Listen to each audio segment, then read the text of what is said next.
মোহাম্মদ আলী জিন্নার দ্বিজাতি তত্ত্ব আমাদের এই উপমহাদেশের ইতিহাসের একটি অন্যতম অধ্যায়। দ্বিজাতি তত্ত্ব। দ্বিজাতি শব্দের অর্থ দুটি জাতি।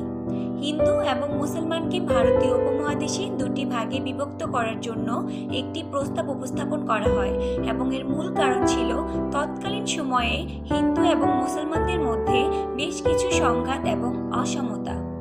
এর প্রেক্ষিতে মূলত হিন্দু এবং মুসলমানকে দুটি আলাদা জাতিতে তথা রাষ্ট্রে বিভক্ত করার জন্য দ্বিজাতি তত্ত্ব উপস্থাপন করা হয়।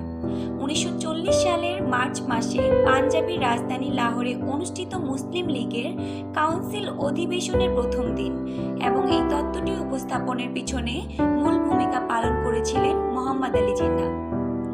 অনেকে মনে করেন মোহাম্মদ আলী জিন্নাহর দ্বিজাতি তত্ত্বের উপর ভিত্তি করে লাহোর প্রস্তাব পেশ করা হয়েছিল এবং মুসলিম জাতীয়তাবাদ পূর্ণাঙ্গ রূপ লাভ করেছিল।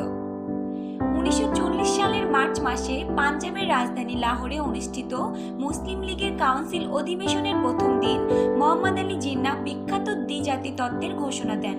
উক্ত ঘোষণায় তিনি বলেন, ভারতের সমস্যা দুই সম্প্রদায়ের মধ্যে নয়, দুই জাতির মধ্যে।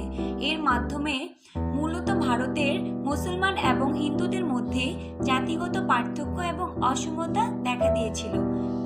তার সম্পর্কে বলা হয়, সে সময় হিন্দু এবং মুসলিমদের মধ্যে এতটা পার্থক্য তৈরি হয়েছিল যে মোহাম্মদ আলী জিন্নাহ বলেছিলেন তাদেরকে একত্রে রাখা সম্ভব নয়।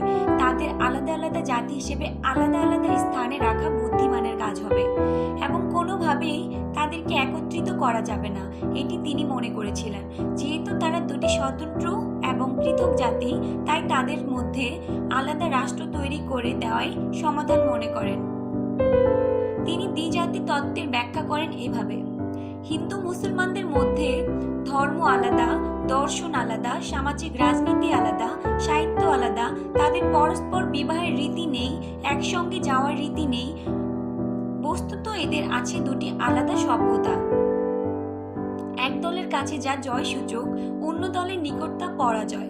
এরূপ দুটি গোষ্ঠী নিয়ে যদি একটি রাষ্ট্র গঠন করা হয়, যার একটি সংখ্যাগুরু এবং অন্যটি সংখ্যালঘু, তাহলে অসন্তোষ বাড়বে এবং শেষ পর্যন্ত সে রাষ্ট্রের সংবিধান ভেঙে পড়বে। হিন্দু মহাসভার এই বক্তব্য মোহাম্মদ আলী জিন্নাহকে তার বিখ্যাত দ্বিজাতি তত্ত্ব ঘোষণা উদ্বুদ্ধ করে।